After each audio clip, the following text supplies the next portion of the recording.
This is not a rumor. This is not speculation. This is happening right now, today, as you watch this video. The most powerful man in professional basketball just stepped in front of a microphone and issued an emergency update on the future of the WNBA 2026 season. And what he said did not calm anyone down. It set off a chain reaction that is still rattling through every locker room, every front office, and every negotiating room in the league.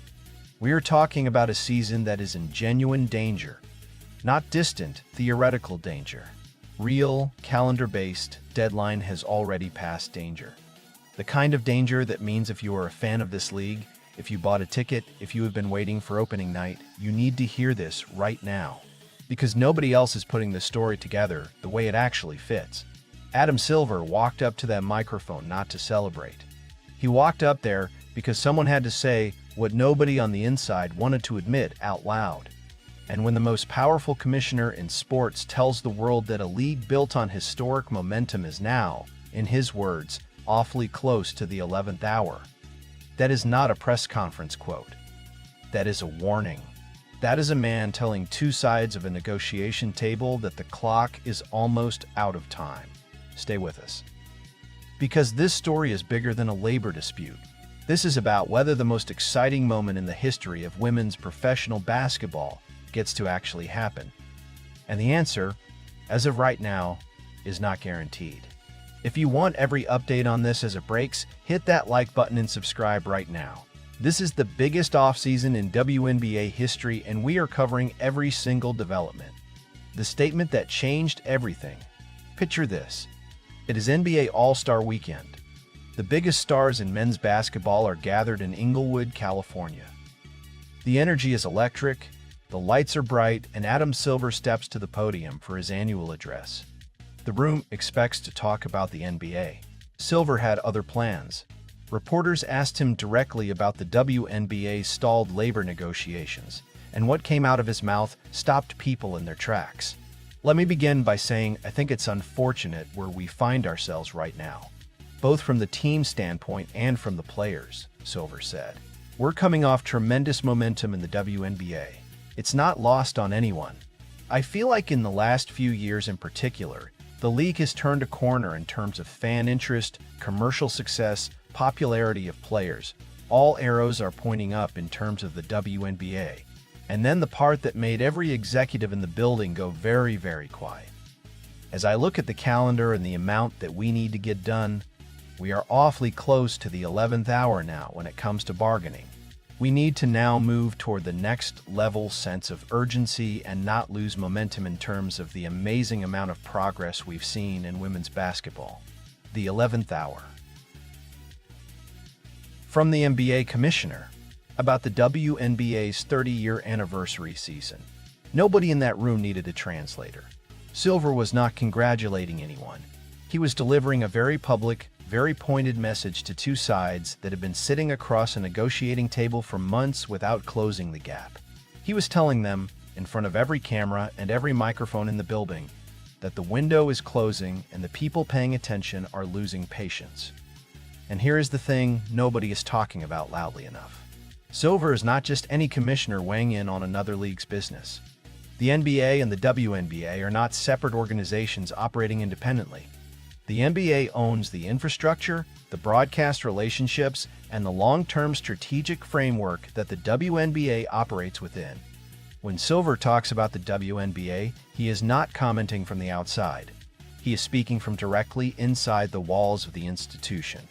And when that voice says 11th hour, every single person in the room knows exactly what that means and exactly what happens if the clock runs out. What is actually at stake right now? To understand the gravity of what is unfolding, you have to understand where the WNBA is standing at this exact moment in its history. Because this is not a league in decline trying to hold on. This is a league in the middle of an explosion trying to figure out how to share what it just built. The 2026 season is the WNBA's 30th. 30 years. And it was supposed to be the most celebrated season the league has ever put on. Two brand new expansion franchises, the Toronto Tempo and the Portland Fire, are set to tip off for the very first time. The league signed a $2.2 billion media rights deal that kicks in this year, putting games on Disney, Amazon Prime, and NBC simultaneously. Viewership is up, merchandise is up, franchise valuations are up. The league's franchises increased in value by an average of 180%. The numbers are not debatable. This is a league on fire. And right now, the biggest threat to that fire is not competition, not public interest, not a bad team. It is a labor negotiation that is blown past deadline after deadline after deadline and still does not have a signed agreement. Here is where things stand as of right now. The old collective bargaining agreement expired. The league and the players' union extended talks, set new deadlines, missed those deadlines, set more deadlines, and are now in the middle of 7 consecutive days of marathon negotiations in a midtown Manhattan hotel room. Not casual meetings. Marathon sessions. Sessions that run past midnight. Sessions that end at 3 in the morning and restart before noon. Sessions where both sides have exchanged 7 proposals in 2 days and still cannot finalize a term sheet. Training camp is scheduled to open April 19th. Preseason games are set for April 25th. Opening night is May 8th. The expansion draft for the Portland Fire and the Toronto Tempo has not happened yet. Free agency for more than 100 players is frozen. The college draft is set for April 13th. All of that has to happen in sequence before a single game is played. And right now, none of it can begin until these two sides shake hands on a deal. That is not a scheduling inconvenience. That is the entire architecture of the 2026 season suspended in the air, waiting on two sides to agree on a number. The gap that explains everything. You cannot understand this fight without understanding the specific documented distance between what the players are asking for and what the league is offering. Because once you see the numbers, everything that has happened makes complete sense. Under the previous agreement, WNBA players received 9.3% of total league revenue. For comparison, NBA players receive roughly 50% of basketball-related income. Yes, those are different leagues with wildly different revenue bases. But the percentage gap is not a footnote. It is a philosophy. It says something about how the people who produce the product are valued within it. The players want to change that philosophy, not just the paycheck. They propose receiving 30% of gross revenue, meaning revenue calculated before expenses are deducted. With a salary cap of $9 and $0.5 million in the first year of the new deal. The league is countered with an offer of more than 70% of net revenue, meaning revenue after expenses are removed. Their proposed salary cap comes in at $6.2 million for 2026, up from around $1.5 million in 2025. Under their proposal, maximum player salaries including revenue sharing would reach $1.3 million in the first year, eventually approaching $2 million by 2031. The average player salary would rise from $120,000 in 2025 to $540,000 in 2026 and $780,000 by 2031. One player who spoke to ESPN anonymously captured the disconnect perfectly. It's all about the systems, and it's hard to go anywhere when you can't even agree on that. You want Applebee's, and I want Chipotle. We can't even figure out what our order is. That's a huge discrepancy in perspective. That is the gap, not just in dollars. In the entire framework for how revenue gets measured and divided. And that gap has survived months of proposals, multiple missed deadlines, and now a week of non-stop face-to-face talks. But here is what nobody is connecting. And what we're about to tell you changes the entire picture. The labor fight and the expansion story are not two separate chapters. They're the same story. And the way they are colliding right now is producing a pressure situation unlike anything this league has ever faced. Toronto and Portland paid hundreds of millions of dollars in expansion fees to join the WNBA. They committed to brand new practice facilities, brought incredible ownership, built fan communities, and sold season ticket deposits to people who have been counting down to opening night. And right now, as of this moment, neither franchise can build a roster. The expansion draft cannot happen without a new CBA. Free agency cannot happen without a new CBA. The players who will wear those uniforms on opening night do not exist on paper yet, because the paper cannot be signed until the labor deal is done. Portland's situation has drawn especially sharp attention from people inside the league. The franchise entered this critical preseason stretch without a permanent general manager. The team name, the Fire, was only confirmed after years of uncertainty. The arena, the Moda Center in downtown Portland, is ready. The city is ready. The fans who remember the original Portland Fire from 20 years ago are ready. But the roster is a blank page. Toronto faces different but equally enormous pressure. As the first WNBA team outside the United States, the tempo carries a kind of symbolic weight that goes far beyond wins and losses. Partial ownership tied to tennis legend Serena Williams, a brand new state-of-the-art practice facility on the Promise, an entire country tuning in for the debut. All of it is sitting in a hotel conference room in Manhattan, waiting on lawyers. Cleveland paid a record-shattering $250 million just for the right to host a franchise that won't even begin play until 2028. Detroit and Philadelphia are lined up behind them. The WNBA is on track to reach 18 teams by 2030. Every single one of those franchises is built on the assumption that the league's foundation is stable, that games get played, that stars show up, that the 2026 season goes off without a delay. A lockout does not just affect this year. It sends a message to every future investor, every future ownership group, every future city that is waiting to join this league. And that message is one nobody wants to send right now. The players who are not staying quiet. The players in this league have not been passive participants in this fight. They've been organized, vocal, unified in ways that are unusual even by the standards of professional sports labor negotiations. 98% of WNBA players voted to authorize a strike if necessary. Not a majority. Not a slim margin. 98%. That is a number that tells you everything about how united the players are behind this cause and how seriously they are taking it. Napheesa Collier, one of the league's best players and the runner-up for the league's Most Valuable Player award, stood in front of reporters at her team's exit interviews and called WNBA leadership the worst leadership in the world. That is not language that comes from mild frustration. That is language from someone who has been watching the quiet approach fail for too long and decided to say exactly what she meant. Collier is not a fringe voice. She co-founded Unrivaled, the off-season league that generated $45 million in revenue this past season. Kelsey Plum brought the technical argument to the public in language everyone could understand. The players are not asking to be paid what the men are paid. They are asking for the same percentage of revenue, the same basic share of what their work produces. Breanna Stewart, the New York Liberty star and union vice president, said she would sit in a negotiating room for hours and hours at a time if that is what it takes. And then she did exactly that. For 7 consecutive days, the union's leadership has been in that room, while the clock counts down toward a season that still has no labor agreement protecting it. And then there is Caitlin Clark. In Miami for a Team USA practice, a reporter asked her what she would want to see happen in negotiations. Clark did not perform frustration or deliver a political statement. "I don't understand why we don't just get in a room and iron it out and shake hands," Clark said. That's how business is. You look each other in the eye, you shake hands, you respect both sides. For me, that's what I would love to see. That is not naivety. That is the same player who gets up every time she is knocked down and keeps playing without drama. The player who redirects every difficult moment straight back to basketball. And she is right.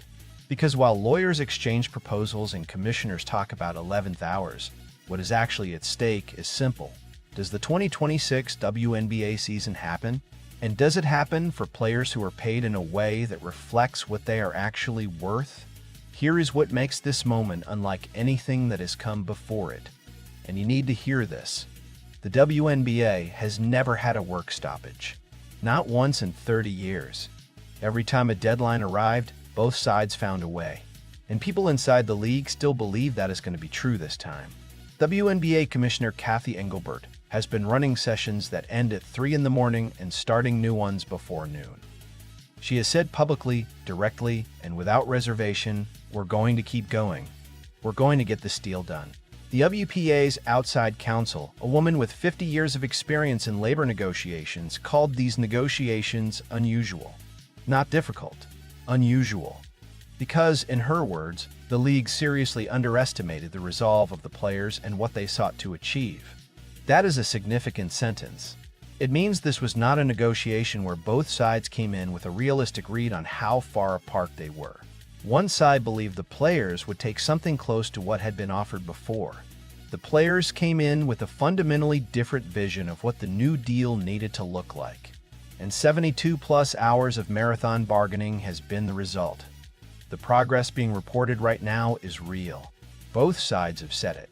The union's representatives have said they believe, for the first time, the genuine movement is being made. Deb Willig, the WNBPA's outside counsel, expressed hope that a term sheet could be finalized within the next 15 to 20 hours when she spoke to reporters. The league's salary cap proposal has moved up just in recent days. 7 proposals exchanged in 48 hours is not the pace of two sides that have given up on a deal. Connecticut Sun President Jen Rosati put it plainly this week. The fact that they just don't want to stop, both sides, it's not just the league side, it's even the union. They want to get it done. I think it's admirable to know that they're paying attention to the fact that this is crucial, and time is of the essence. And we need to have a season. We need to have a season. 4 words that tell you exactly where the stakes are, what the 2026 season represents. Here is the thing that Adam Silver understands better than almost anyone else in this negotiation. The 2026 WNBA season is not just another season. It is a statement about what this league has become, about what it is capable of, and about whether the growth of the last few years was the beginning of something lasting or a moment that got squandered at the moment of maximum opportunity. The $2.2 billion media deal is the largest in the history of women's professional basketball. Games going to NBC mean a national audience that this sport has never had access to before. Games going to Amazon Prime mean the entire global subscriber base of one of the largest companies on the planet has access to a WNBA game with one click. That is not an incremental improvement. That is a transformation in distribution that could permanently change what the WNBA means as a cultural institution. And all of it, every dollar of that deal, every camera angle, every broadcast partner, every sponsor who signed up on the back of those numbers is counting on a season that tips off May 8th. A season where Caitlin Clark and Paige Buchers meet on the floor for the first time as professionals. A season where Toronto plays its first home game in Canadian WNBA history. A season where Portland reignites a franchise that went dark more than 20 years ago. The players built this. Not alone, not without the league's infrastructure. The players showed up every single game, hit every shot, drew every crowd, wore the "Pay Us What You Owe Us" shirts at All-Star Weekend with the full weight of what those words meant, and watched viewership go up 21%, even when their biggest star missed more than half the season. They produced this moment. And right now they are in a room asking to be compensated in a way that reflects that. What happens next? As of right now, a deal has not been signed, but the signals coming out of that Manhattan negotiating room are more hopeful than they have been at any point in months. Both sides are still talking. Nobody has walked out. A term sheet could come together within hours. If a term sheet is agreed upon this week, the ratification process begins. After ratification, the expansion draft for the Portland Fire and the Toronto Tempo has to be conducted, likely in the first week of April. Free agency opens immediately after. The college draft follows on April 13th.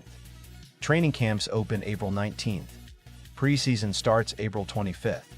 Opening night is May 8th. That is a calendar with no margin and no room for another delay.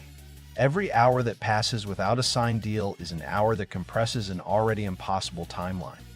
But the people in that room know what they are protecting. They've known it this whole time.